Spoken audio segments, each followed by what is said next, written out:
This easy-to-make seafood gumbo is perfectly spiced and filled with shrimp, fish, and the trinity of vegetables. Hi, I'm Joni from OneDishKitchen.com, the #1 source for single-serving recipes. I'm originally from New Orleans, and I've enjoyed many wonderful bowls of gumbo during my time living there. The recipe I'm sharing with you today is my authentic New Orleans gumbo recipe, with ingredients scaled down so that it serves one person, possibly two if you add a side dish. It is Southern comfort food at its finest, so let me show you how to make it. Gumbo always starts with making the roux. A roux is the foundation of every Louisiana gumbo recipe. It acts as a thickener and gives gumbo its rich flavor. Place a 2-quart pot over medium heat and add 2 tablespoons of canola oil or vegetable oil. Allow the oil to heat for about 5 minutes, then add 2 tablespoons of all-purpose flour to the pot. Stir the oil and the flour together to make a roux. Continue to stir the roux for 10 to 15 minutes or until the color of a penny or caramel. For Cajun and Creole recipes, the combination of chopped onions, bell peppers, celery is referred to as the Holy Trinity and is the base of many wonderful recipes. Add a half a cup of chopped onions, a quarter of a cup of chopped green bell peppers, and a quarter of a cup of chopped celery to the roux and stir. Stir the vegetables for 2 minutes, then add in 1 minced clove of garlic.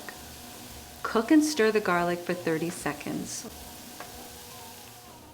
Add 2 cups of low-sodium chicken broth or low-sodium shrimp stock to the pot. Add a quarter of a teaspoon of dried thyme, a quarter of a teaspoon of kosher salt, a fourth of a teaspoon of coarsely ground black pepper, and a quarter of a teaspoon of Worcestershire sauce. Bring the gumbo to a boil and lower the heat to low and simmer. Continue to simmer the gumbo for 40 minutes. In a small bowl, add half of a cup of peeled and deveined shrimp and 4 ounces of white fish that has been cut into 1-inch pieces. Season the shrimp and the fish with a half of a teaspoon of Creole seasoning. You can use catfish, cod, grouper, sole, snapper, or just about any white fish you have available to you. I typically use Tony Chachere's or Emeril's brand of seasoning, and at the end of the video I will show you how to make your own Creole seasoning.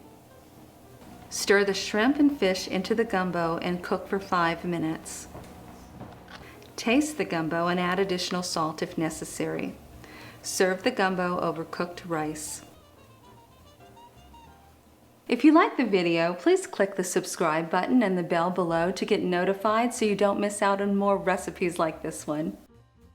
If you don't have Creole seasoning or you can't find it at your local grocery, you can make a small batch of your own seasoning by mixing together 2½ tablespoons of paprika, 2 tablespoons of salt, 2 tablespoons of garlic powder, 1 tablespoon of black pepper, 1 tablespoon of onion powder, 1 tablespoon of cayenne pepper, 1 tablespoon of dried leaf oregano, 1 tablespoon of dried thyme. Keep this spice in an airtight container in your pantry. It's wonderful sprinkled over chicken, fish, and pasta. And visit OneDishKitchen.com where we have hundreds of single-serving recipes. At One Dish Kitchen, cooking for one is all we do. Bye for now.